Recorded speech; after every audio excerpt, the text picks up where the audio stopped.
Binibiro si Barbie Fortesa na sobrang haba ng kanyang buhok dahil dalawang gwapong lalaki ang nag-aagawan sa kanya sa bagong primetime series na Inday Will Always Love You.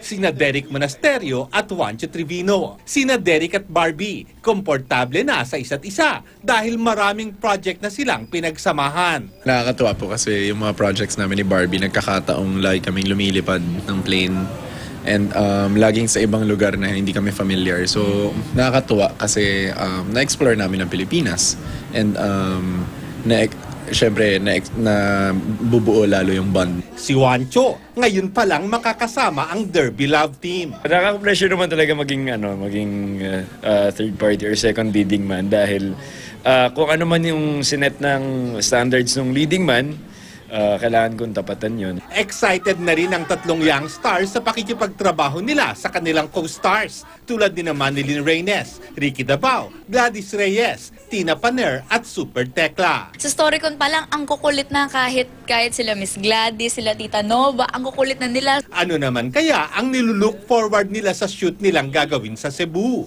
Sana po hindi, tumaba yung bato ko kakakain ng lechon. Yun, puso. Puso yung gusto kong matikman Puso ulit. ng saging. Kasi doon ako makakuha ng puso. Alay! Yung tao kasi sobrang warm nila lagi pa nagmamall show kami sa Cebu. Lars Santiago, updated sa Showbiz Happening.